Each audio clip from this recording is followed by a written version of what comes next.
Assalamualaikum warahmatullahi wabarakatuh. Sahabat-sahabat muslim yang dirahmati Allah subhanahu wa ta'ala, Fatimah Az-Zahra, sosok perempuan muslim yang tidak asing bagi kaum muslim di seluruh dunia. Putri bungsu dari baginda Nabi Muhammad SAW dengan ibunda Siti Khadijah ini menjadi teladan bagi perempuan Islam. Inilah kisah dari putri Rasulullah SAW yang dirindukan surga. Dia sangatlah indah dan istimewa, layaknya bunga indah yang tumbuh di tengah-tengah gurun pasir. Karena keindahannya begitu langka, bunga indah nan langka itu bernama Fatimah Az-Zahra. Ayahnya adalah Muhammad bin Abdullah SAW, ibundanya adalah Khadijah Al-Kubra, suaminya adalah Ali bin Abi Thalib, putranya adalah Hasan dan Husain, putrinya adalah Zainab dan Ummu Kulsum. Fatimah bukanlah nama sembarangan. Allah telah memberikan nama ini khusus untuknya melalui sang ayah. Dia permaisuri kecil di keluarganya. Ketika ia lahir, sang ayah sedang menyelesaikan perbaikan bangunan Ka'bah. Ketika selesai dari kerjanya, sang ayah Rasulullah SAW tiba-tiba merasakan kegugupan di hatinya. Apa yang sedang kurasakan? Istriku Khadijah, apakah dia telah melahirkan? Ucap hati kecilnya. Beliau pun segera berlari menuju rumahnya. Ketika sampai rumah, ternyata benar, istrinya telah melahirkan putrinya yang keempat. Ia melihat bayi perempuan kecil yang cantik dan menggemaskan. Ia membuat ayahnya merasa begitu bahagia, dan ternyata dialah yang begitu menyerupai ayahnya. 20 Jumadil Akhir, 5 tahun sebelum kenabian, telah menjadi saksi atas lahirnya Sayyidatun Nisa'il Alam, pemimpin wanita dunia. Lahir di rumah ibundanya, Sayyidah Khadijah binti Khuwailid yang berada di kota Mekah Al-Mukarramah. Namanya bukan nama sembarangan, nama ini langsung diberikan Allah untuknya melalui sang ayah. Fatimah diambil dari kata Fatomaha yang berarti terputusnya dari api neraka, dan kata Az-Zahra disematkan padanya karena ia adalah bunga sang ayah, yakni Mustafa Muhammad bin Abdullah SAW, dan karena beliau memiliki kulit putih. Julukannya begitu banyak, diantaranya As-Siddiqah, Al-Mubarakah, At-Tahirah, Az-Zakiyah, Ar-Rodiyah, dan Al-Mardiyah. Selain itu, beliau juga dijuluki dengan Al-Batul karena Allah mengistimewakannya dari wanita-wanita lain berkat kebaikan, keutamaan, dan kemuliaannya, dan karena ia tak pernah putus hubungan dengan Allah Subhanahu wa Ta'ala. Banyaknya nama sang bunga ini tidak lain karena kemuliaannya. Kasratul ismi tadullu ala syarafil musamma. Banyaknya nama atau julukan menunjukkan kemuliaan pemilik nama itu. Bunga Islam, bunga Mekah itu kini merekah di Madinah. Harum semerbaknya tercium wangi di segala penjuru. Sayyidah Fatimah, siapa yang tak mengenal kemuliaannya? Putri mahkota itu, sudahlah, tak ada lagi kata yang tepat untuk menggambarkan keindahannya. Sayyidina Ali, putra Abu Thalib itu pun ingin mempersuntingnya, namun batinnya selalu berkata, "Apa yang kau miliki untuk menikahinya?" Kabar bahwasanya Sayyidina Abu Bakar dan Sayyidina Umar yang telah menemui Rasulullah untuk melamar Sayyidah Fatimah pun terdengar Sayyidina Ali. Namun Rasulullah menolak dengan halus lamaran mereka berdua dengan mengatakan, "Tunggulah ketetapan dari Allah." Semakin menyusutlah semangat Sayyidina Ali mendengar hal itu. Tapi Sayyidina Abu Bakar dan Sayyidina Umar mendatanginya, mengobarkan kembali semangat yang hampir putus itu. Berangkatlah beliau menemui Rasulullah. Setelah berhadapan dengan Rasulullah, bukan menyampaikan keinginan hati, beliau malah terdiam 1000 bahasa, menunduk menyimpan malu, pikirannya mulai berkecamuk. Rasulullah pun bertanya, walaupun sebenarnya beliau sudah mengerti, "Apa maksud kedatanganmu, wahai putra Abu Thalib?" Masih menundukkan kepala, beliau berkata, "Aku ingin meminang Fatimah putri Rasulullah." Dengan suara yang lembut dan mata yang bersinar, Rasulullah berkata, "Marhaban wa ahlan." Sayyidina Ali pun semakin terdiam dalam kebingungan tentang apa yang harus dilakukan setelahnya. Beliau pun undur diri. Malam itu tidurnya sedikit gelisah. tak sabar menanti matahari terbit. Keesokan harinya sekali lagi beliau menemui Rasulullah, membahas tentang mahar apa yang akan diberikan. Beliau berkata kepada Rasulullah bahwa untuk sekarang yang dimiliki hanyalah sebilah pedang dan seekor unta. Rasulullah pun menanyakan baju zirah yang pernah diberikan. Akhirnya baju zirah itu dijual dan dijadikan mahar untuk pernikahan mereka. 480 dirham harga baju zirah itu terjual. Sepertiga dibelikan untuk wewangian, sepertiga lagi dibelikan barang-barang kebutuhan. Pernikahan pun terlaksana tanpa sewa gedung, rentetan prasmanan, sewa baju pengantin yang bertaburkan berlian dan gemerlap lainnya. Hanya 480 dirham sebagai mahar. Pernikahan sederhana yang kelak nantinya akan menghasilkan anak keturunan mulia, anak keturunan yang akan menjadi penyambung nasab Nabi Muhammad SAW. Sayyidina Ali pun hanya menyiapkan rumah sederhana, ranjang yang berisi butiran-butiran pasir yang sangat halus dengan lapisan serabut, bantal yang berisi serabut halus, batu penggilingan, ayakan, handuk, gelas, kendi kecil, dan sehelai tikar. Di saat Rasul mendatangi mereka berdua yang tengah bersenda gurau, Rasulullah tersenyum dan mendoakan mereka. Barakallahu lakuma wa jama'a syamlakuma wa akhraja minkuma katsirut thayyib. Semoga Allah memberkahi kalian, mempermudah urusan kalian, dan keluar atas kalian keturunan yang banyak dan baik. Sungguh cinta itu bukan dengan memberikan kemewahan, bukan pula menerima gemerlapnya dunia, namun berjuang bersama, meniti asa, meraih ridhonya, dan mendapatkan syafaat Rasulullah SAW adalah hakikat cinta yang sebenarnya. Kehidupan rumah tangga pun dijalani dengan penuh kebahagiaan dan keberkahan. Pernikahan yang diawali dengan kesederhanaan ini pun terus berjalan. Perabot rumah yang dimiliki dua pasangan ini begitu sederhana. Tak ada kasur yang empuk ataupun dapur dengan alat masak yang lengkap. Hanya ada bantal yang berisikan jerami dan ranjang yang hanya beralaskan tikar. Sayyidah Fatimah melaksanakan pekerjaan rumah tangga dengan penuh kesabaran dan keikhlasan setiap harinya, menggiling gandum, membersihkan rumah, dan masih banyak lagi. Semuanya beliau lakukan secara mandiri. Walaupun begitu, Sayyidina Ali tak pernah diam berpangku tangan ketika istrinya sibuk mengerjakan itu semua. Sayyidina Ali selalu membantunya dan meringankan beban istrinya mengerjakan pekerjaan rumah tangga. Tak pernah terdengar suara keluhan dari keduanya. Pernah suatu waktu Sayyidah Fatimah dan Sayyidina Ali meminta pembantu untuk meringankan kewajiban Sayyidah Fatimah. Namun Rasulullah menolaknya dengan berkata, "Demi Allah, aku tidak akan memberikan kalian seorang pembantu, sedangkan aku membiarkan orang-orang muslim dalam keadaan kelaparan karena aku tidak memiliki apapun yang dapat aku berikan untuk mereka." Setelah Rasulullah menolak permintaan mereka berdua, beliau pun mendatangi keduanya di rumah mereka. Kedua pasangan ini sedang bersiap-siap untuk tidur menggunakan selimut yang jika digunakan untuk menutup kepala keduanya, maka terlihatlah kaki mereka.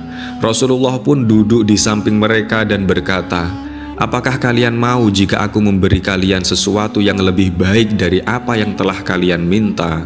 Keduanya pun mengiyakan. Kemudian Rasulullah mengajari mereka kalimat yang telah diajarkan malaikat Jibril kepada Rasulullah, yaitu bertasbih, bertahmid, dan bertakbir sebanyak 10 kali setiap selesai sholat, dan membacanya masing-masing sebanyak 33 kali sebelum tidur. Maka bertambahlah keridhoan dalam rumah tangga kedua pasangan ini tanpa terdengar keluhan sedikit pun. Sayyidah Fatimah memberikan hak kepada Sayyidina Ali sebagai suaminya secara sempurna. Ketika Rasulullah memanggil Sayyidina Ali dan menanyakan mengenai putrinya, maka ia menjawab, "Dialah sebaik-baik teman dalam ketaatan." Dan ketika Rasulullah menanyai putrinya mengenai menantunya Ali, maka putrinya pun menjawab, "Sebaik-baik lelaki adalah dia, wahai ayahku." Lihatlah bagaimana kehidupan mereka yang penuh cinta dan saling mensyukuri satu sama lain. Kebahagiaan keluarga ini semakin bertambah ketika lahirnya kedua pangeran Islam, Sayyidina Hasan dan Sayyidina Husain. Dengan kelahiran kedua pangeran ini, Rasulullah pun semakin sering mengunjungi keluarga kecil yang diberkahi ini. Dalam kehidupan rumah tangga, seringkali muncul persoalan yang memicu perselisihan. Begitu pula yang terjadi dalam rumah tangga Sayyidah Fatimah. Biasanya ketika terjadi masalah dalam rumah tangga Fatimah, Nabi SAW mengunjungi keduanya lalu duduk di tengah-tengah mereka. Sayyidina Ali duduk di sisi kanan dan Sayyidah Fatimah di sisi kiri Rasulullah. Selanjutnya Nabi mengambil tangan Sayyidina Ali dan meletakkannya di perutnya. Kemudian Nabi mengambil tangan Fatimah dan diletakkan di atas tangan Sayyidina Ali. Nabi tak akan melepaskan keduanya hingga mereka berdamai. Pada kesempatan yang lain, Nabi mendengar perselisihan antara keduanya. Sore harinya, Nabi mengunjungi keduanya. Para sahabat melihat Nabi memasuki rumah putrinya dengan wajah murung. Namun setelah beberapa saat di dalam, mereka melihat Nabi keluar dari rumah itu dengan wajah berseri-seri. Salah seorang sahabat bertanya, "Wahai Rasulullah, kami melihat engkau memasuki rumah Fatimah dengan wajah murung. Namun beberapa saat kemudian engkau keluar dengan wajah yang berbinar-binar." Rasulullah menjawab, "Bagaimana aku tidak merasa senang setelah aku dapat mendamaikan dua orang yang paling aku cintai?" Walau telah menjadi seorang istri dan ibu, Sayyidah Fatimah tetaplah seorang anak dari Nabi akhir zaman. Rasulullah tak sedikit pun mengurangi kasih sayangnya untuk buah hati tercintanya. Setiap kali Sayyidah Fatimah datang menemui Rasulullah, Rasulullah pun berdiri untuk menyambutnya, mencium keningnya dengan penuh kasih dan mendudukkannya di tempat duduk beliau. Begitupun sebaliknya. Dialah orang yang paling mirip dengan ayahnya, Fatimah Az-Zahra Ummu Abiha. Kesedihan terbesar yang dialami Sayyidah Fatimah adalah ketika ayah yang sangat dicintainya wafat.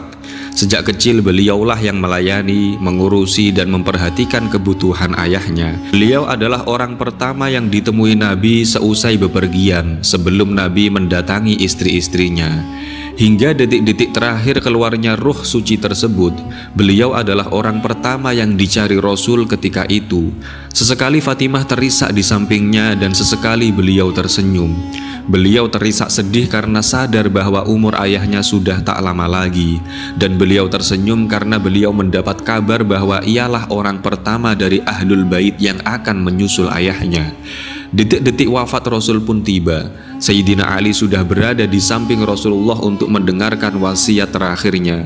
Sedangkan Fatimah, beliau hanya bisa duduk lemas dan menangis sejadi-jadinya. Setelah Rasulullah SAW wafat, tak pernah lagi terlihat senyum di wajah beliau. Tak ada satupun yang bisa menghiburnya, bahkan kedua putra kesayangannya.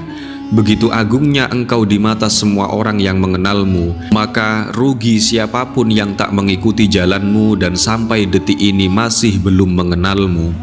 Allah telah mengkhususkan beliau dari perempuan seluruh alam. Di antara keistimewaan beliau adalah putri kesayangan Nabi, putri kesayangan dari pemimpin seluruh umat manusia, pemilik makom terpuji.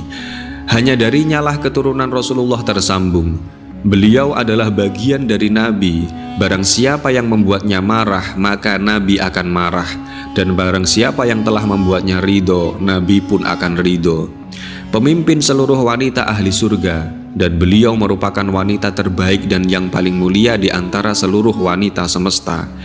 Beliau tidak pernah melihat dan dilihat lelaki yang bukan mahram. Beliau diharamkan memadunya. Zuhud terhadap dunia, bersabar atas kesulitan hidup. Atas sebab beliau, seluruh keturunannya diharamkan dari api neraka.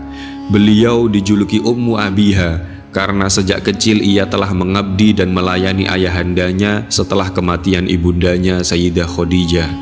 Beliau adalah putri Rasulullah yang paling terakhir meninggal dunia dan Ahlul Bait yang paling pertama menjumpai Nabi SAW.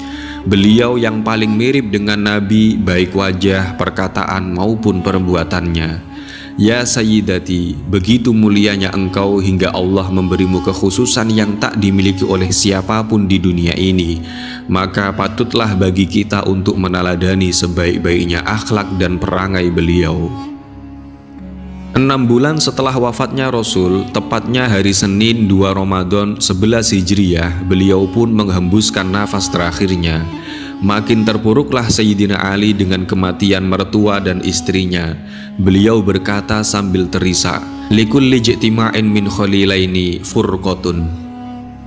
Setiap perkumpulan dari dua kekasih pasti ada perpisahan yang mengikutinya. Tahukah kamu apa yang diwasiatkan oleh beliau ketika detik perpisahan itu tiba?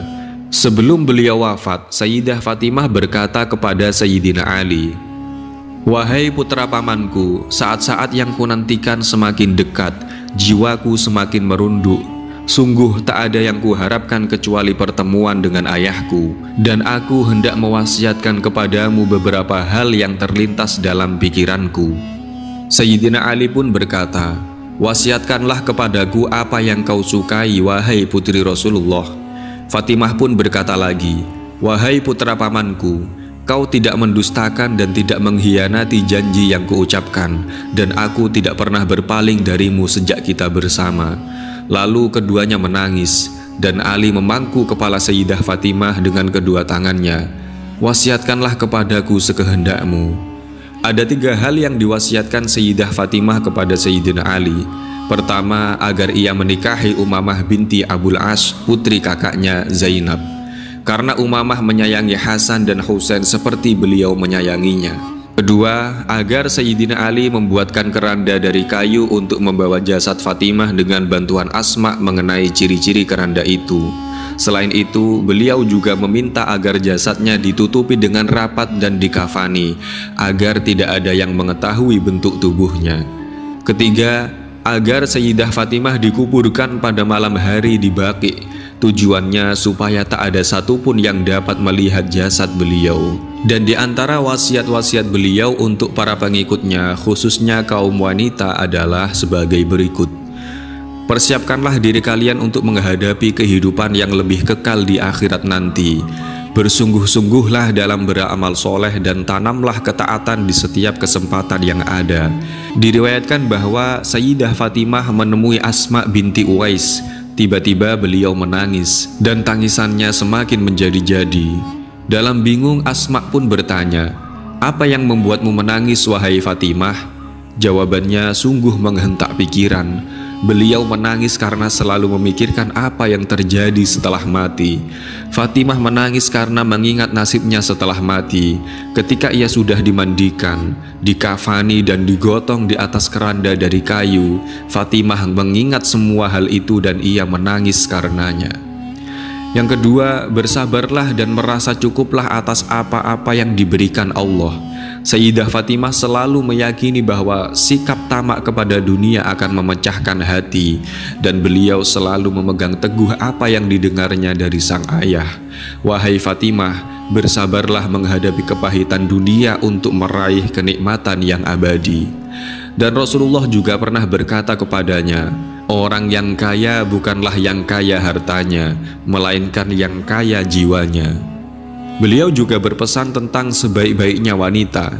Ketika Rasulullah datang kepadanya menanyakan satu pertanyaan, "Kebaikan apakah yang terdapat pada wanita?"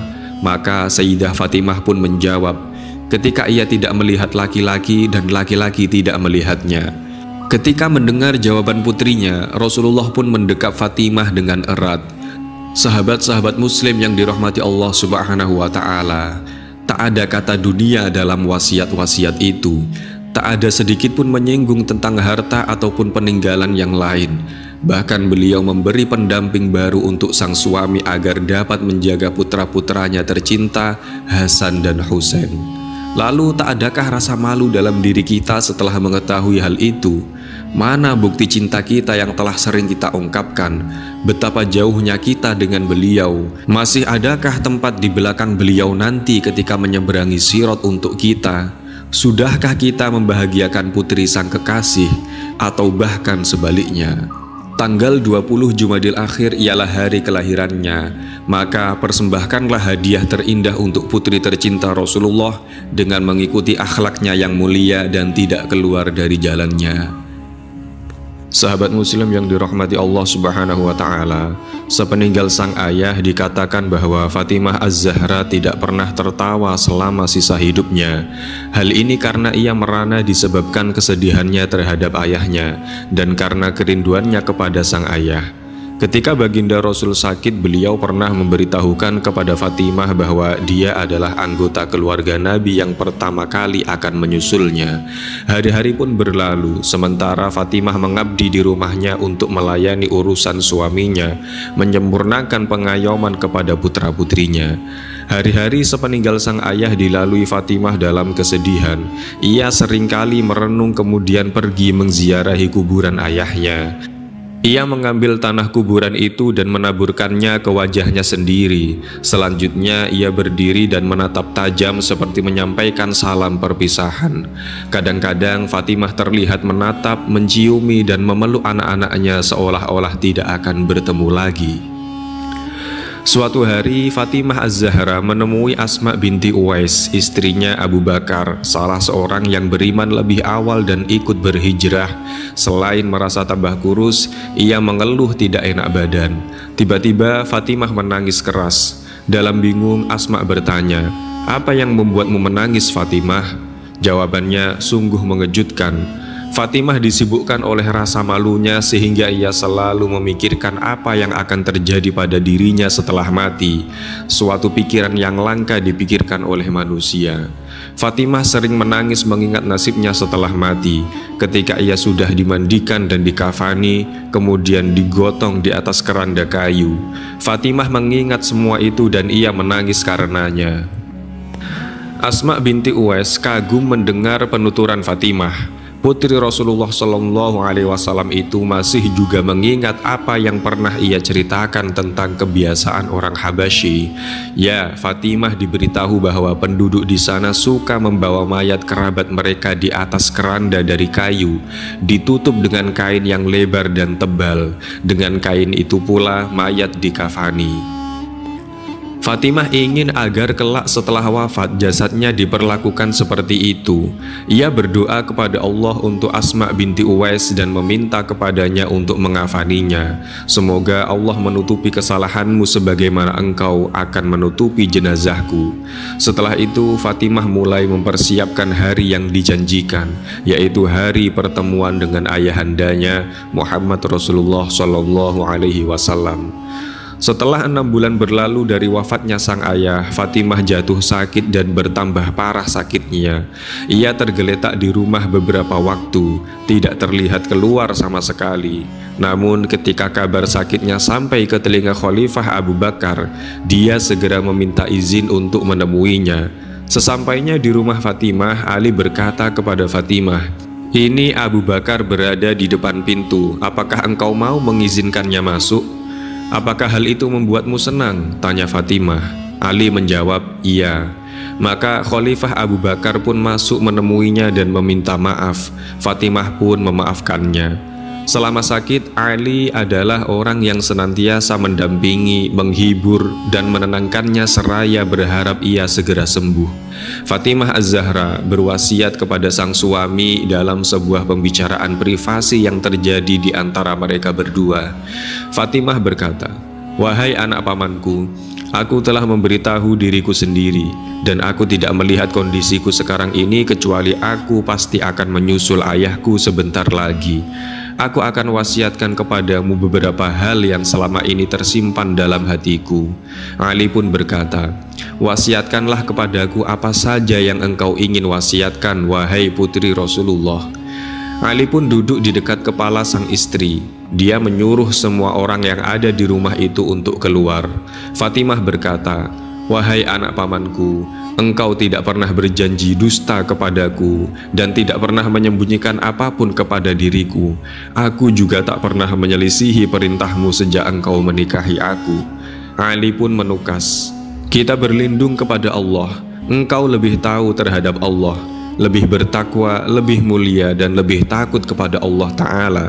Sungguh sulit bagiku berpisah denganmu dan kehilangan dirimu. Hanya saja kematian itu adalah perkara yang memang harus terjadi. Demi Allah, Terulang kembali atasku musibah kehilangan Rasulullah. Sesungguhnya kita adalah milik Allah dan sesungguhnya kita pasti kembali kepadanya. Selanjutnya Fatimah berwasiat kepada Ali sang suami tercinta 3 perkara, yakni supaya Ali menikahi Umamah binti Abul As bin Rabi yang juga putri kakaknya Zainab. Berkenaan dengan pilihannya terhadap Umamah, Fatimah bertutur, "Dia seperti aku dalam rasa sayangku dan belas kasihku terhadap anakku."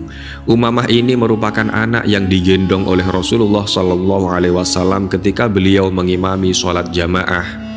Yang kedua, supaya Ali menyiapkan keranda mayat yang dia pilih untuknya, seperti yang diutarakan kepada Asma binti Uwais tempo hari. Hal ini diinginkan Fatimah karena rasa malunya yang sangat besar. Ia menganggap buruk bila jenazahnya hanya ditutup dengan kain di atasnya, hingga bentuk tubuhnya akan terlihat. Fatimah mewasiatkan kepada Ali agar membuatkan papan alas, lalu ditambahkan penyangga-penyangga untuk menopang pelepah kurma di atasnya, baru kemudian ditutupi dengan kain. Kemudian agar ia dimakamkan pada malam hari di Baqi. Jadi sebenarnya Fatimahlah yang berwasiat untuk dikuburkan pada malam hari karena besarnya rasa malunya, bukan karena Ali menguburkannya malam hari supaya Abu Bakar tidak ikut menghadiri pemakamannya, sebagaimana yang diceritakan oleh sebagian orang. Tak lama setelah itu, Fatimah menghembuskan nafas terakhirnya di pangkuan sang suami, Ali bin Abi Thalib. Ruhnya yang suci naik ke haribaan pemiliknya, bertemu dengan ruh ayahandanya, ibunda dan saudaranya di surga Illiyin, mengikuti ruhnya para nabi, syuhada, siddiqin dan orang-orang soleh. Alangkah beruntungnya mereka berada dalam kasih sayang Allah. Fatimah wafat pada malam Selasa bulan Ramadan tahun 11 Hijriah pada usia 29 tahun. Rumah Abu Bakar dihadiri semua orang yang mengurusi jenazah Fatimah. Istrinya Asma binti Uwais berdiri untuk memandikan tubuh yang suci itu bersama suaminya, yakni Sayyidina Ali sesuai wasiatnya. Demikian juga dengan Salma Ummu Rafi, bekas budak perempuan Nabi yang dulunya termasuk budak Sofiyah binti Abdul Muthalib, bibi beliau. Lalu dia menjadi budak Nabi dan beliau pun memerdekakannya. Ali, suami Fatimah, mengimami sholat jenazah untuknya. Ada pula riwayat yang mengatakan bahwa yang mengimami adalah Abbas, pamannya. Ada lagi yang menyatakan bahwa Khalifah Abu Bakarlah yang mengimami. Ali turun ke liang lahat untuk menguburkan jenazah sang istri tercinta. Hatinya luluh lantak dilanda kesedihan. Kedua putri Fatimah yang dinamai sesuai nama saudaranya, yaitu Zainab dan Ummu Kulthum, menangis tiada henti. Kedua putranya juga berkalang duka. Sebenarnya suami Fatimah, Ali bin Abi Thalib, sudah diberitahu jauh-jauh hari oleh Rasulullah SAW tentang wafatnya sang istri tercinta. Beliau berkata kepada Ali, "Kelak jika putriku Fatimah telah tiada, wahai Ali, maka akulah yang akan pertama kali menerima jasadnya di liang lahat." Ketika Fatimah wafat menyusul sang ayah, Ali lah yang memasukkan jenazah istri tercintanya itu ke liang lahat. Terlihat Ali menangis terisak-isak sehingga putranya Hasan berkata, "Wahai ayahku, gerangan apakah yang membuat dirimu menangis demikian rupa?" "Wahai putraku Hasan, aku teringat pesan kakekmu Rasulullah SAW," ujar sang ayah. Beliau berkata, "Kelak jika putriku Fatimah telah tiada, wahai Ali, maka akulah yang akan pertama kali menerima jasadnya di liang lahat." Ali diam sejenak lalu melanjutkan, "Dan demi Allah, wahai Hasan putraku, aku melihat tangan kakekmu Rasulullah SAW menerima jasad ibumu Fatimah. Aku melihat kakekmu Rasulullah SAW menciumi wajah ibumu Fatimah." Sayyidina Ali kemudian berkata, "Wahai Rasulullah, kini aku kembalikan amanah yang telah engkau berikan kepadaku. Aku kembalikan belahan jiwamu yang setiap engkau rindu akan surga, engkau cium wajah suci putrimu Fatimah Az-Zahra." Dalam riwayat lain dikatakan, setelah Rasulullah memperoleh kehormatan di alam ukhrawi, Fatimah tidak mau makan atau minum. Ia melupakan segala candaria dan kebahagiaan. Sepanjang siang dan malam ia menangis mengenang ayah tercinta yang telah wafat. Fatimah mengisi waktu dengan air mata dan menarik nafas panjang, seolah ada sesuatu yang menekan perasaannya dan tidak ada sesuatu pun yang mampu menghapus kesedihannya. Sesaat setelah Fatimah menyelesaikan pekerjaan rumah dan merawat suaminya, Ali, dan putra-putri mereka, ia kembali meneteskan air mata dan bergumam, "Duhai ayah tercintaku, mengapa engkau meninggalkan Fatimahmu?" Sekitar 6 bulan berlalu. Dalam situasi seperti itu, Fatimah menjadi semakin kurus. Suatu malam ketika ia menangis terseduh, ia mendengar suara dari luar memanggil-manggil, "Duhai putri tercinta Rasulullah, duhai putri tercinta Rasulullah." Ia mengintip keluar. Ia mengetahui bahwa suara yang didengarnya adalah suara seekor unta yang dijuluki Al-Adba, milik Rasulullah Shallallahu Alaihi Wasallam, tetapi telah kabur dari Madinah setelah beliau wafat. Kepergian Nabi membuat Al-Adba, sang unta, seperti kebingungan. Ia kabur ke pegunungan dan padang pasir. Beberapa hari kemudian ia datang lagi ke Madinah dan berdiri di pintu gerbang masjid Nabi, memandangi ruang tempat sholat Rasulullah, tetapi ia tidak menemukan Rasulullah. Ia meringkik dan mengeluarkan suara yang dalam, mengusap-ngusapkan mukanya di tanah, lalu meneteskan air mata, dan kemudian unta tersebut berlari lagi menuju padang pasir yang sunyi. Kini unta ini telah tiba di depan pintu rumah Fatimah dan berbicara dengan bahasa yang fasih, "Wahai putri Rasulullah, mudah-mudahan Allah berkenan memberikan kedamaian kepada Anda. Ayah Anda pergi meninggalkan dunia ini. Aku dilarang makan dan minum. Dambaku terhadap Rasulullah Shallallahu Alaihi Wasallam makin tinggi. Aku telah memutuskan dan menetapkan untuk dalam waktu singkat pergi menuju alam lain, menuju sisi Rasulullah. Apakah engkau memerintahkan sesuatu kepadaku?" Fatimah menangis terseduh. Ia merangkul leher unta tersebut, mencium kedua matanya seraya berkata, "Wahai Adba, ucapkan salam kepada ayahku." Fatimah, cahaya mata Rasulullah, tidak mampu lagi menanggung keterpisahan ini. Lalu dengan terisak ia melanjutkan, "Aku minta engkau memberitahu ayahku agar berkenan membawa serta diriku di sisi beliau." Sang unta menjawab, "Baiklah, hamba akan mengingat dan melaksanakannya." Adba pun mencium kaki Fatimah lalu meninggalkannya dan pergi menuju masjid Nabi Shallallahu Alaihi Wasallam. Ia memandang ruang sholat Nabi Shallallahu Alaihi Wasallam dan kemudian mengeluarkan suara yang dalam dan menyandarkan kepalanya di bebatuan besar. Kemudian Fatimah melihat Rasulullah Shallallahu Alaihi Wasallam di dalam mimpi. Beliau berkata, "Wahai Fatimah, cahaya kedua mataku, aku ingin berjumpa denganmu. Aku merindukanmu. Esok hari engkau akan datang kepadaku." Usai bermimpi semalaman dengan sang ayah, esoknya Fatimah berdiri dengan hati berbunga di hadapan hadirat Allah Subhanahu wa Ta'ala untuk melaksanakan sholat. Lalu ia membasuh dan menyisir Hasan dan Husain yang di kemudian hari menjadi martir, dan memberi mereka busana baru untuk mereka kenakan. Ia membersihkan rumah Sayyidina Ali. Ketika Ali tiba di rumah, ia terpesona melihat istrinya sangat gembira. Ali pun bertanya alasan kebahagiaannya, tetapi Fatimah tidak menjawab.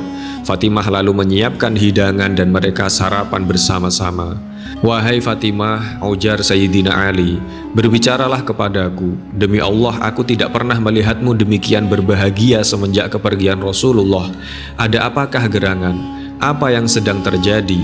Fatimah pun menjawab, "Duhai pembawa air Kausar dan pemenang Khaybar, duhai suamiku, kita akan berjumpa lagi di hari kebangkitan. Aku mengalami mimpi tentang suatu lawatan indah. Malam kemarin aku melihat ayahku tercinta. Beliau memanggilku agar aku berada di sampingnya, dan hari ini aku minta izin kepadamu. Aku minta engkau membebaskan aku dari kewajiban-kewajibanku, dan aku menyerahkan diriku kepada Allah dan selanjutnya kepadamu tentang pengasuhan anak kita Hasan dan Husain. Rawatlah mereka secara baik, perlakukan mereka dengan cinta kasih yang besar dan keramahan. Jangan beritahu mereka bahwa aku tidak lama lagi berada di dunia ini." Wahai Ali, aku menjadi yatim 2 kali, kehilangan ibuku dan kemudian ayahku tercinta. Ingatlah aku dan lakukan sholat untukku setiap kali engkau melihat anak-anak yatim yang kesepian di dunia ini.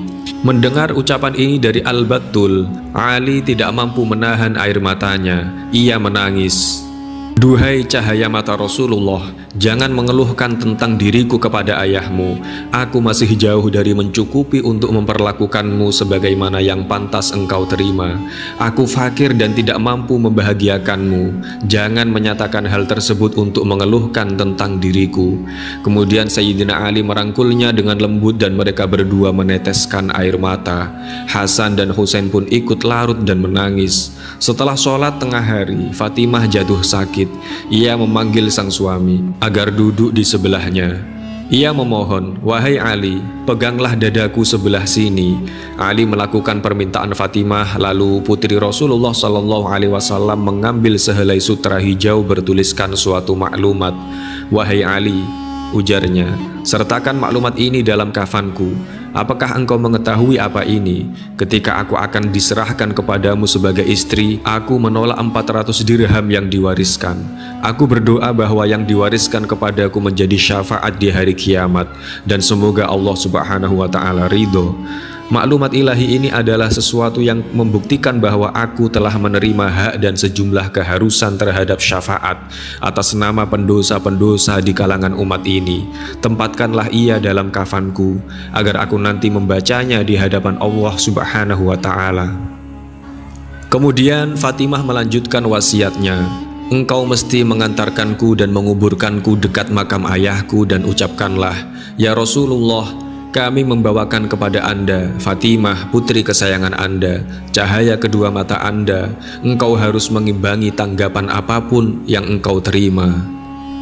Sesaat kemudian roh Fatimah terbang melayang menuju alam di atas sana, memenuhi panggilan Tuhan, "Pulanglah." Saat itu anggota Ahlul Bait tenggelam dalam lautan kesedihan dan derita.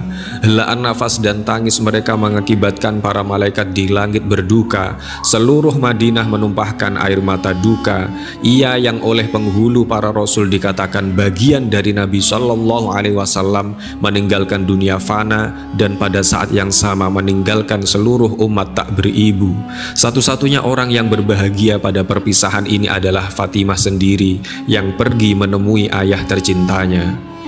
Sayyidina Ali memandikan dan mengafaninya sendiri, dan pada saat yang sama menyertakan maklumat ilahi di kafan sang istri. Sayyidina Ali pun melaksanakan upacara pemakaman sesuai dengan instruksi Fatimah.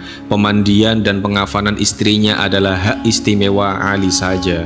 Usai melaksanakan sholat jenazah, Sayyidina Ali pergi menuju makam Rasulullah SAW. Ia meletakkan jenazah Fatimah di pintu gerbang makam dan berseru ke dalam makam, "Ya Rasulullah, saya membawakan kepada Anda putri tercinta Anda, Fatimah." Diriwayatkan bahwa ketika Ali mengucapkan ucapan ini, makam Rasulullah merenggang dan terbuka. 2 tangan yang diberkahi mencuat dari dalam dan terdengar suara menjawab, "Bawalah ia kepadaku, Fatimahku, cahaya mataku, kebahagiaan hatiku." Lalu tangan-tangan tersebut merangkul Fatimah dan menariknya ke dalam. Ia berada di tempat semula sesaat setelahnya, dan para pengantar pemakamannya di pemakaman yang dikenal sebagai Taman Keindahan. Di sana ia berbaring hingga hari ini. Mudah-mudahan Allah Subhanahu wa Ta'ala berkenan menganugerahkan kepada kita sarana yang halal untuk berkunjung dan berziarah untuk menuju makam para Ahlul Bait. Sayyidina Ali bin Abi Thalib merasa kesepian di rumah setelah ditinggal istri tercintanya, Fatimah. Ketika teringat sang istri, janggutnya basah oleh air mata. Satu-satunya pelipur lara dalam keadaan seperti itu adalah mengziarahi kuburan Fatimah Az-Zahra. Semoga Allah meridhoi Fatimah, bunga dari pemimpin makhluk, istri Sayyidina Ali, imam kaum bertakwa, Ibunda Hasan dan Husain, 2 pemimpin pemuda surga, Ibunda Zainab, pahlawan wanita pada hari Karbala, dan Ibunda Ummu Kulsum, istri Omar bin Khattab. Sahabat-sahabat muslim yang dirahmati Allah Subhanahu wa Ta'ala, Allah Subhanahu wa Ta'ala berfirman dalam Quran surat Al-Insan ayat 8-10 yang artinya, dan mereka memberikan makanan yang disukainya kepada orang miskin, anak yatim, dan orang yang ditawan, sambil berkata, sesungguhnya kami memberi makanan kepadamu hanyalah karena mengharapkan keridhaan Allah. Kami tidak mengharap balasan dan terima kasih dari kamu. Sungguh kami takut akan azab Tuhan pada hari ketika orang-orang berwajah masam penuh kesulitan. Sebagian ahli tafsir menuturkan bahwa sebab turunnya ayat di atas adalah berkenaan dengan keluarga Fatimah. Kisahnya adalah sebagaimana berikut. Suatu hari Hasan dan Husain jatuh sakit, badan mereka panas, kedua orang tuanya tidak bisa berbuat apa-apa. Kedua anak itu sakit sekian lama. Menghadapi semua itu, Ali sempat bernazar, jika Allah menyembuhkan kedua anakku, aku akan berpuasa 3 hari berturut-turut sebagai rasa syukur kepadanya. Fatimah juga bernazar sama dengan sang suami. Bahkan budak perempuan mereka juga bernazar yang sama. Allah Subhanahu wa ta'ala mendengar doa pasangan suami istri tersebut. Tak berselang lama Hasan dan Husain sembuh dengan izin Allah. Tentu saja kedua orang tua mereka bisa tersenyum kembali karena keduanya sudah sembuh lagi. Kini giliran orang tua dan budaknya menunaikan nazar mereka, sebab nazar tak ubahnya janji kepada Allah Subhanahu wa ta'ala. Mereka bernazar untuk berpuasa 3 hari berturut-turut sebagai ungkapan rasa syukur kepada Allah Subhanahu wa ta'ala. Ketika mereka mulai menjalankan puasa, di rumah hanya ada 3 sok atau kantong kecil gandum. Hari pertama Fatimah dibantu Fiddah mengambil 1 sok lalu dibuat adonan roti dan dihidangkan kepada mereka. Ketika menjelang buka puasa, tiba-tiba terdengar seseorang mengetuk pintu. Setelah dilihat, ternyata di depan pintu ada seorang miskin dengan tubuh kurus menggigil sambil berkata, "Lapar, lapar. Sudah 2 hari ini aku tidak makan. Beri aku sedikit makanan yang kalian punya. Mudah-mudahan Allah memberi kalian kenikmatan surga." Usai mendengar orang itu, tanpa basa-basi Sayyidina Ali mengumpulkan makanan yang disiapkan buat mereka, lalu bergegas menyerahkan pada orang itu. Sayyidina Ali berkata, "Makanan ini untukmu wahai fulan." Akhirnya Sayyidina Ali dan istri Fatimah beserta budaknya malam itu tidak makan. Mereka hanya meminum air sekedar menghilangkan dahaga. Hari kedua mereka berpuasa lagi seperti hari sebelumnya. Ketika mereka akan berbuka puasa, tiba-tiba terdengar ada orang mengetuk pintu. Kali ini di depan pintu ada seseorang pemuda yang berkata, "Wahai keluarga Rasulullah, aku ini yatim piatu. Ayahku meninggal di medan perang membela agama Allah. Tidak lama kemudian ibuku menyusulnya. Sekarang aku tidak punya makanan dan tempat tinggal. Apakah kalian punya sepotong roti buat aku menyambung hidup?" Usai mendengar cerita pemuda tersebut, tangan Sayyidina Ali cekatan mengumpulkan makanan di depannya, lalu diserahkan kepada pemuda itu seraya berkata, "Selamat, Allah telah memberimu makanan ini." Seperti kemarin, malam itu mereka tidak makan, hanya meminum air saja. Pada hari ketiga mereka berpuasa, peristiwa itu terulang lagi. Ketika mereka menunggu Bilal mengumandangkan azan maghrib, tiba-tiba pintu ada yang mengetuk lagi. Dan ternyata kali ini ada orang yang hampir terjatuh, bahkan tarikan nafasnya tinggal satu-satunya. Ia berkata, "Wahai keluarga Rasulullah, aku ini tawanan. Wahai umat Islam, mengapa kalian menawan kami tetapi tidak memberi makan? Apakah karena kalian tidak bisa membunuh kami di medan perang, kemudian ingin menghabisi kami dengan membiarkan kelaparan dan ketakutan?" Sayyidina Ali pun bangun dan memberikan makanan di depannya kepada orang itu. Rasa lapar mendera mereka bertiga, tetapi mereka semua bersabar, banyak bertasbih dan berdoa. Rasulullah SAW datang menjenguk mereka. Beliau terenyuh dan memerintahkan orang-orang di sekitarnya untuk mengambil beberapa potong makanan untuk memulihkan tenaga mereka. Beliau berkata, "Ini untukmu wahai putri Muhammad." Lalu beliau masuk ke kamar Ali untuk beristirahat. tiba-tiba Jibril datang membawa wahyu surat Al-Insan ayat 7-12. Menurut riwayat para ahli tafsir, yang mengetuk pintu adalah malaikat Jibril yang datang untuk menguji keimanan dan kesabaran keluarga Fatimah. Setelah itu, Jibril datang kepada baginda Rasul, menceritakan peristiwa itu dan memberikan kabar gembira dengan kendaraan dari emas perak di surga untuk keluarga Fatimah sebagai balasan yang setimpal. Wallahu a'lam. Dalam riwayat lain dikatakan tentang karomah Fatimah. Kisah ini diriwayatkan oleh Jabir bin Abdillah. Suatu ketika Rasulullah SAW beribadah selama beberapa hari tanpa makan sedikit pun hingga beliau merasakan kepayahan.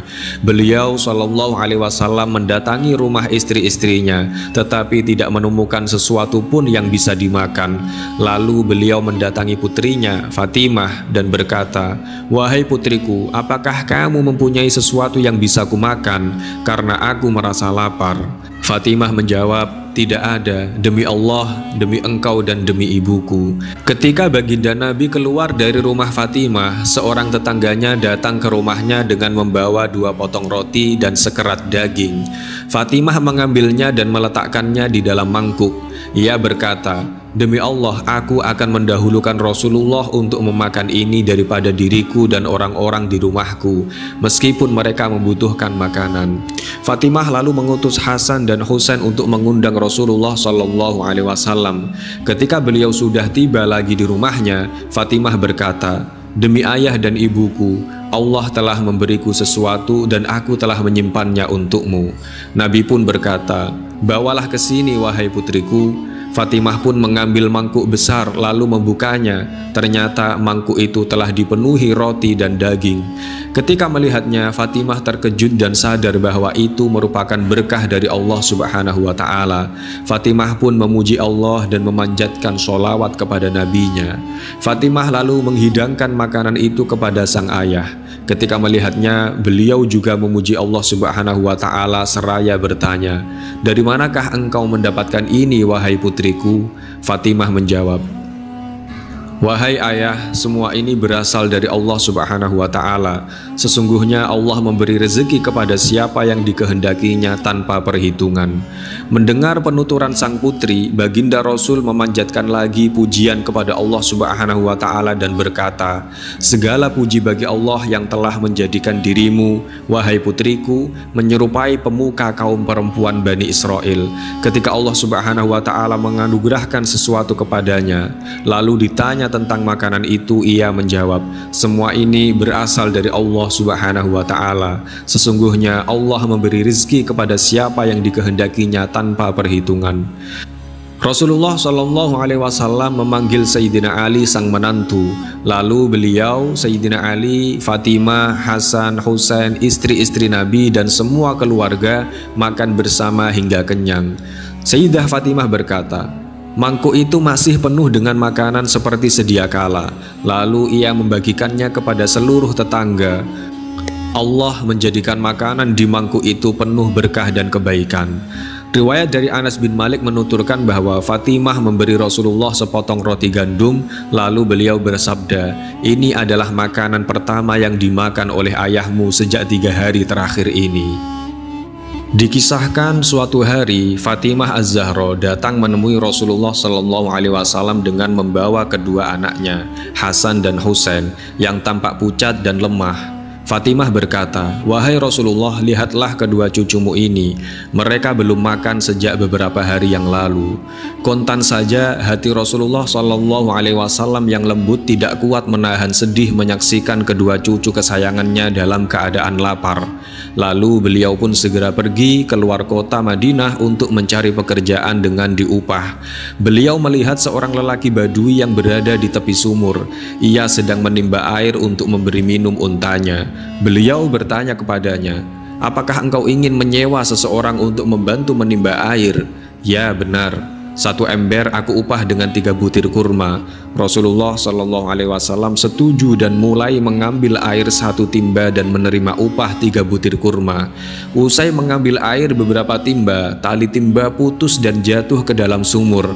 Lelaki itu marah dan melontarkan sumpah serapah kepada Rasulullah Shallallahu Alaihi Wasallam.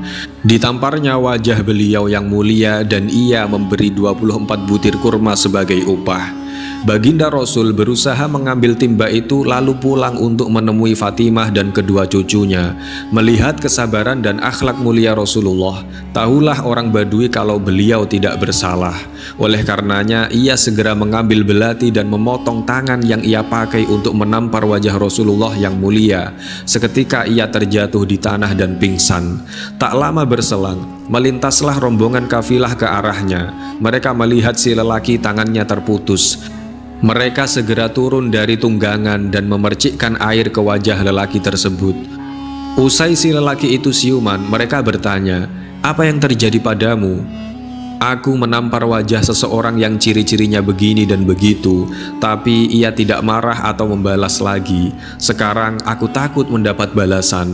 "Tahukah kamu siapa orang yang kau tampar itu?" tanya mereka. "Tidak." Mereka berkata, "Dialah Muhammad, Nabi dan Rasul terakhir yang diutus Allah." Mendengar keterangan kafilah tersebut, kontan saja ia kaget bukan kepalang. Ia pun menanyakan keberadaan Rasulullah Shallallahu Alaihi Wasallam. Selanjutnya si lelaki ini mengambil potongan tangannya dan menuju Madinah menemui Rasulullah Shallallahu Alaihi Wasallam. Sesampainya di Madinah, ia melihat para sahabat duduk bersama di suatu tempat. Para sahabat bertanya kepadanya, "Apa keperluanmu?" "Aku hendak bertemu Muhammad. Aku ada suatu keperluan dengannya." Salman Al-Farisi mengantar lelaki itu ke Rasulullah Shallallahu Alaihi Wasallam. Lelaki ini mengungkapkan penyesalannya telah menampar wajah beliau. "Mengapa kau potong tanganmu?" "Aku tidak menginginkan tangan yang kugunakan menampar wajahmu yang mulia," jelas lelaki tersebut. "Masuklah agama Islam," ajak Rasulullah Shallallahu Alaihi Wasallam. "Jika engkau benar-benar dalam kebenaran, sambungkanlah tanganku yang terputus ini," kata si lelaki itu. Rasulullah Shallallahu Alaihi Wasallam mengucapkan Bismillahirrahmanirrahim sambil meletakkan tangannya pada tangan lelaki itu. Tangan yang terputus menyatu kembali dan orang itu segera mengucapkan 2 kalimat syahadat. Sahabat-sahabat muslim yang dirahmati Allah Subhanahu wa Ta'ala, diceritakan suatu ketika Rasulullah Shallallahu Alaihi Wasallam mengajak Abu Bakar, Umar dan Utsman radhiyallahu anhum bertamu ke rumah putrinya Fatimah. Kebetulan Ali pun sedang ada di rumah. Setelah semuanya duduk, Fatimah menghidangkan untuk mereka madu dan sebuah mangkuk yang cantik. Ketika semangkuk madu itu dihidangkan, sehelai rambut jatuh ke dalam mangkuk tersebut. Baginda Rasul lalu meminta semua sahabatnya untuk membuat satu perbandingan terhadap ketiga benda tersebut: mangkuk yang cantik, madu, dan sehelai rambut. Beliau meminta Abu Bakar yang mulai berbicara, disusul oleh yang lainnya. Abu Bakar lalu berkata, "Iman itu lebih cantik daripada mangkuk yang cantik ini. Orang yang beriman itu lebih manis daripada madu, dan mempertahankan iman itu lebih sulit daripada meniti sehelai rambut." Sayyidina Umar berkata, "Kerajaan itu lebih cantik daripada mangkuk yang cantik ini. Seorang raja itu lebih manis daripada madu, dan memerintah dengan adil itu lebih sulit daripada meniti sehelai rambut." Lalu disusul Sayyidina Utsman tak mau kalah, ia berkata, "Ilmu itu lebih cantik daripada mangkuk yang cantik ini. Orang yang menuntut ilmu itu lebih manis daripada madu, dan beramal dengan ilmu itu lebih sulit daripada meniti sehelai rambut." Sedangkan Sayyidina Ali berkata, "Tamu itu lebih cantik daripada mangkuk yang cantik ini. Menjamu tamu itu lebih manis daripada madu, dan membuat tamu senang sampai kembali pulang ke rumahnya lebih sulit daripada meniti sehelai rambut."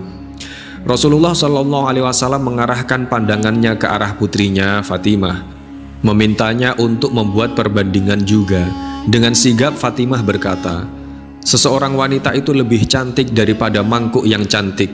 Wanita yang berhijab itu lebih manis daripada madu, dan mendapatkan seorang wanita yang tak pernah dilihat orang lain kecuali mahramnya lebih sulit daripada meniti sehelai rambut."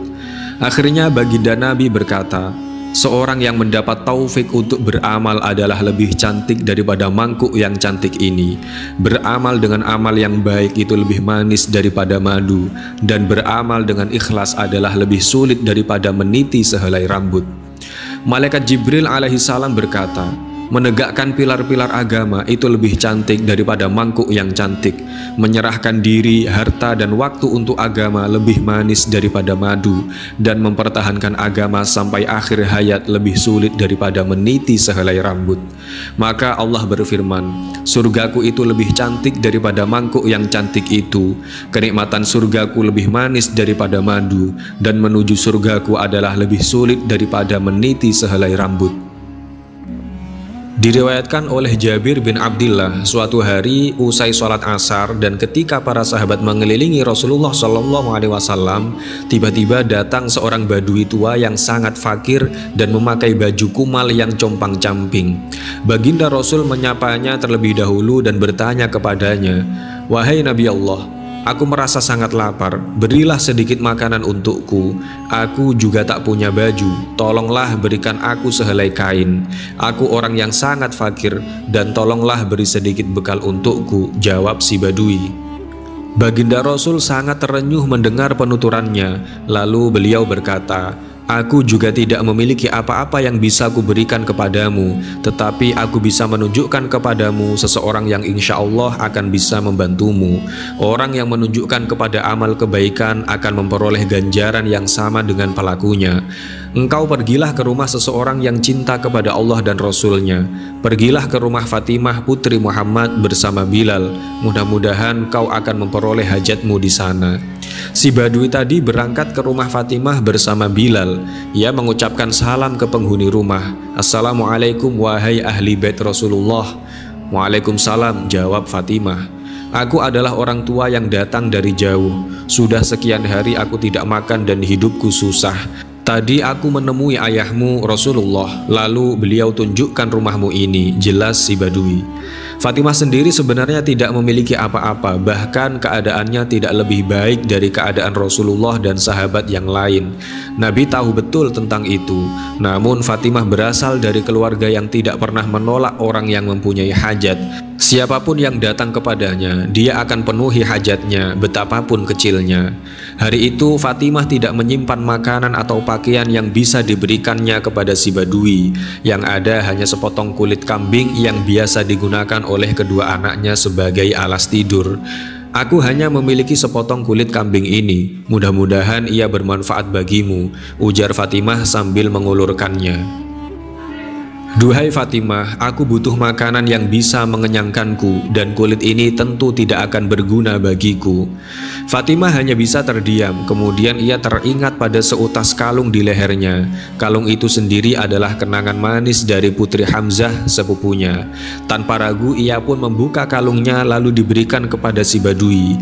"Ambillah ini dan juallah. Mudah-mudahan Allah akan memberimu lebih baik dan lebih banyak dari sekedar ini." Si badui pun kembali menghadap Rasulullah SAW. "Wahai Rasulullah, Fatimah hanya bisa memberiku seutas kalung ini. Katanya biar ku jual agar dapat membeli makanan secukupnya." Air mata Rasulullah SAW mengalir membasahi pipinya. Lalu beliau berkata, "Wahai Fulan, semoga Allah menurunkan berkahnya kepadamu karena hadiah dari Fatimah binti Muhammad, penghulu putri Adam itu." Melihat keadaan itu, seketika Ammar bin Yasir berdiri seraya berkata, "Ya Rasulullah, apakah engkau izinkan bila aku saja yang membeli kalung itu?" "Ya wahai Ammar," jawab Rasulullah, "seandainya jin dan manusia memilikinya bersama-sama, niscaya Allah tidak akan mengadab mereka." "Berapa harga kalung itu, hai Fulan?" tanya Ammar. Si badui menjawab, "Seharga roti dan daging yang bisa mengenyangkanku.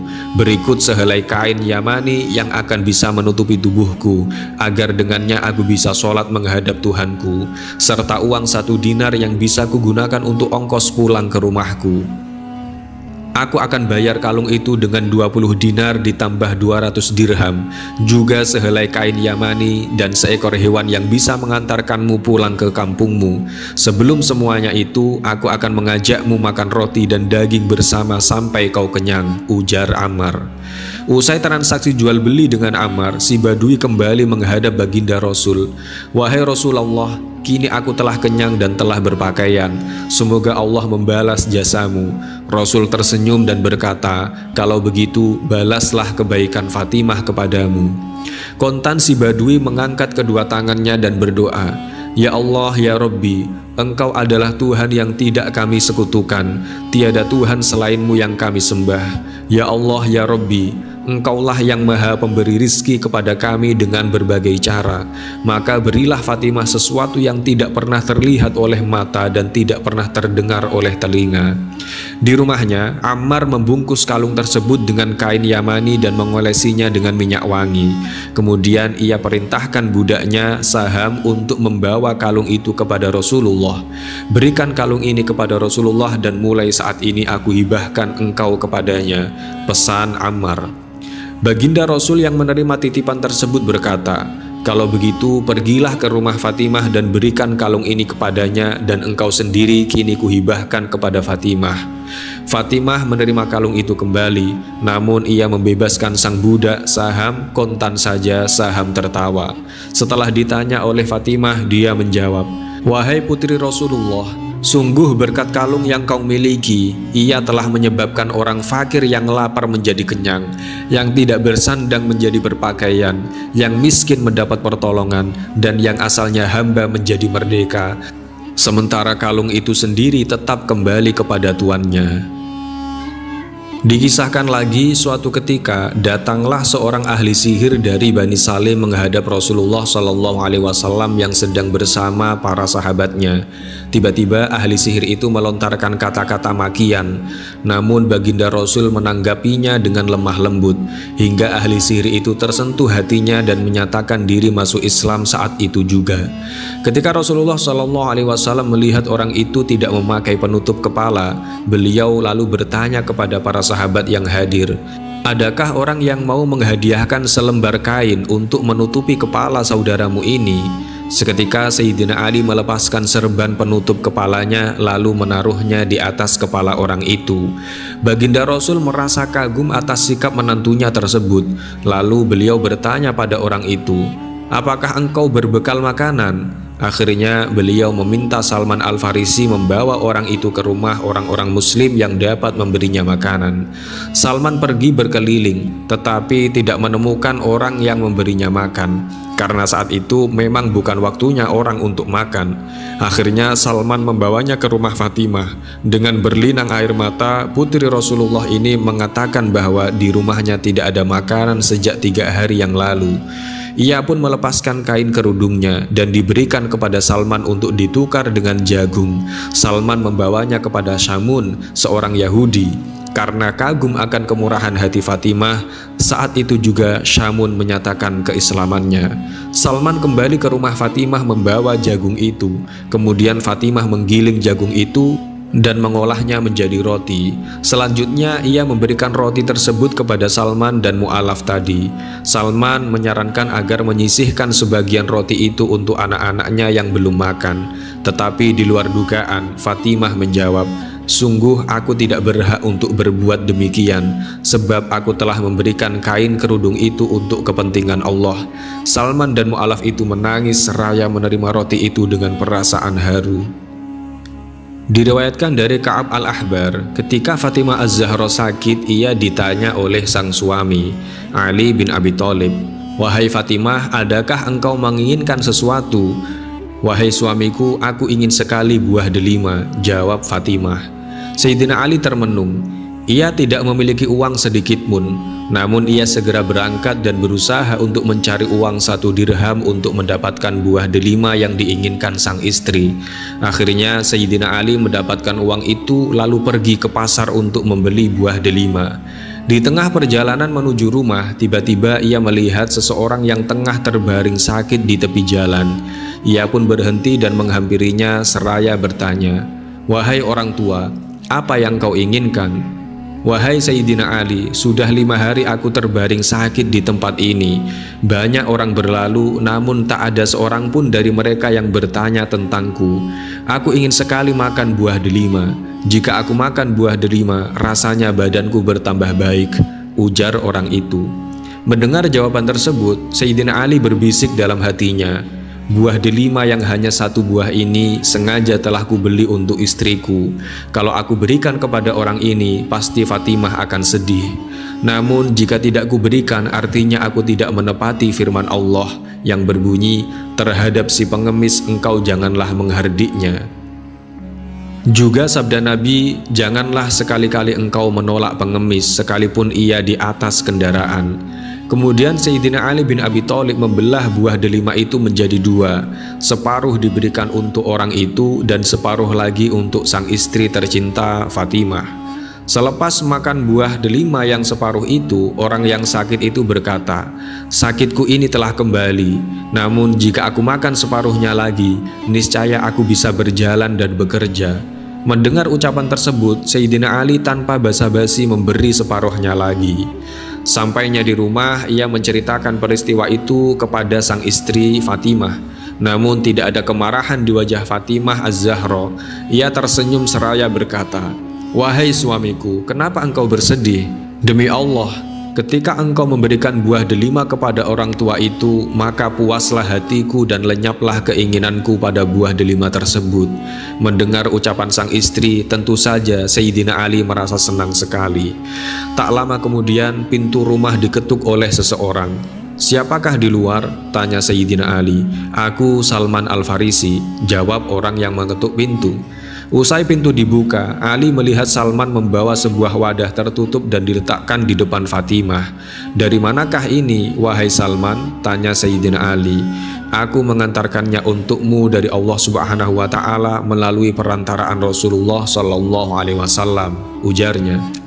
Ketika membuka penutup wadah tersebut, terlihat di dalamnya ada 9 buah delima. Sayyidina Ali pun bertanya pada Salman, wahai Salman, jika ini memang untukku, pasti jumlahnya 10 buah. Lalu ia pun membacakan firman Allah, barang siapa yang membawa satu amal kebaikan, maka baginya 10 kali lipat amalnya. Salman Al-Farisi pun tertawa mendengarnya seraya mengembalikan sebuah delima yang ada di genggamannya. Ia berkata, wahai Ali, demi Allah, aku hanya sekadar menguji sejauh mana keyakinanmu terhadap firman Allah yang telah kau bacakan barusan. Dikisahkan suatu hari Rasulullah SAW ditemui oleh malaikat Jibril. Beliau bertanya, ada apa wahai Jibril? Jibril menjawab, wahai Muhammad, sesungguhnya hari ini Allah Subhanahu wa Ta'ala sedang mengobarkan nyala api neraka dan seluruh malaikat amat ketakutan. Mereka tidak tahu harus bagaimana.